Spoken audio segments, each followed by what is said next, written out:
હવે ધોરણ 7ના વિદ્યાર્થીઓ વિષય સામાજિક વિજ્ઞાન પાઠ 19 બજાર વિશે માહિતી આપીશું. બજાર એટલે શું? બજાર એટલે ચીજ વસ્તુ વેચનાર અને ખરીદનાર બંને ભેગા મળતા હોય તે સ્થળને બજાર કહીશું.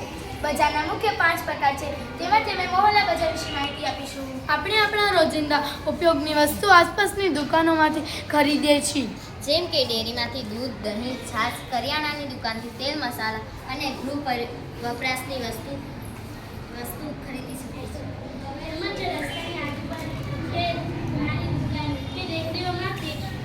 ફળ, શાકભાજી, તહેવારે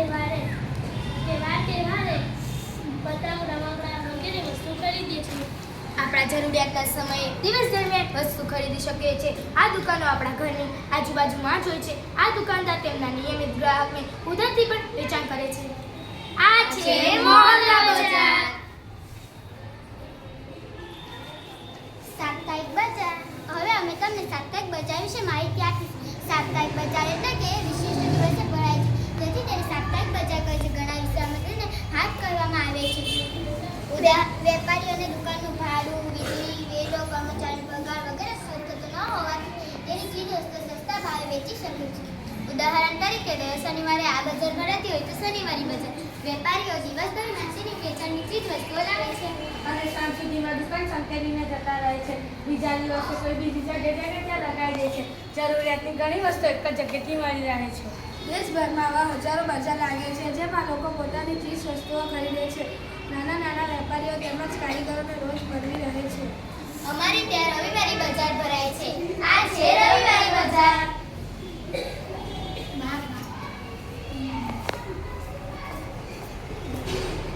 નમસ્કાર. આજે અમે તમને શોપિંગ કોમ્પ્લેક્સ અને શોપિંગ મોલ વિશે થોડી માહિતી આપીશું. આપણી આસપાસની દુકાનો અને સાપ્તાહિક બજારો સિવાય શહેરોમાં બીજી પણ બજારો હોય છે. એક જ બિલ્ડિંગમાં એક સાથે કેટલી અલગ અલગ પ્રકારની દુકાનો હોય છે, જેમાં કોમ્પિટિશન થાય છે, જેમાં આપણને નાની મોટી કંપની બ્રાન્ડ અને બ્રાન્ડ વિનાની વસ્તુઓ મળી જાય છે. ગ્રાહકને કેન્દ્રમાં રાખવા માટે દુકાન શણગારવામાં આવે છે.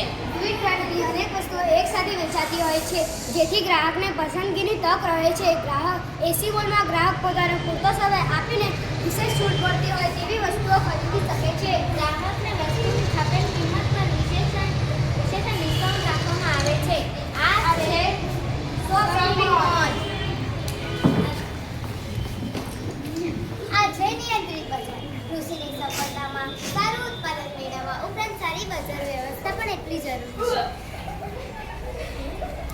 આઝાદી પછીના તબક્કામાં ખેત ઉત્પાદન વેચાણની ચોક્કસ વ્યવસ્થા ન હોવાને કારણે ખેડૂતોનું શોષણ થતું નથી. તે રોકવા માટે સરકારે નિયંત્રિત બજારની વ્યવસ્થા કરી છે. ખેત વેચાણોમાં ગેરરીતિઓના ભોગ ન બને તેમના ખેત ઉત્પાદનના વાજબી ભાવો ઉજવે અને તે રીતે તેઓ આર્થિક સમૃદ્ધિ બને તે માટે ગુજરાતના વિવિધ તાલુકામાં જોકે ખેતીવાડી ઉત્પન્ન બજારની સ્થિતિની સ્થાપના કરવામાં આવી છે, જેમાં ખેડૂતો ખેત પેદાશોમાં હરાજી વેચાણ કરવામાં આવે છે. ભાવ નિર્ધારણમાં પારદર્શિતા વધે છે. ખેડૂતોને તેના ખેત ઉત્પાદનના વધુ સારા ભાવ મળી શકે છે. વેપારીઓએ સારો માલ એક જગ્યાએથી મળી શકે છે. વિવિધ સેવાઓ જેવી કે વીમો, અન્ય સુવિધાઓનું નિર્માણ થાય છે. વર્તમાન રેડિયો, ઓનલાઈન મોબાઈલ પર ખેતીવાડી પેદાશ ડેઈલી બજારના ભાવે મળી રહે છે. ત્રીજું, ખેતીવાડી બજાર નિયંત્રણ બજારની સ્થાપના, નિવાસની સ્થાપના, ખાવાની સ્થાપના, ગોડાઉનની સગવડ કરવામાં આવે છે. આજે અમે તમને ઓનલાઈન શોપિંગનું માહિતી આપીશું. હવેના સમયમાં ઓનલાઈન શોપિંગનું પ્રમાણ વધુ રહ્યું છે. વધુ રહ્યા હોવાથી વધુ વર્તન આપીને બજાર કરતાં દરેક વસ્તુઓ સસ્તા ભાવે વેચી શકાય છે. ગ્રાહકના ઘર સુધી ચીજ વસ્તુઓ સીધી જ ઘરે પહોંચી જાય છે. આજના સમયમાં ટીવી, મોબાઈલ, કોમ્પ્યુટર દ્વારા ગૂગલ પે દ્વારા પેમેન્ટ કરી દેશે. મિન્ટા, એમેઝોન, ફ્લિપકાર્ટ, મીશો આ લોકોના દ્વારા આપણે શોપિંગ પણ કરી શકીએ છીએ. અસ્તુ.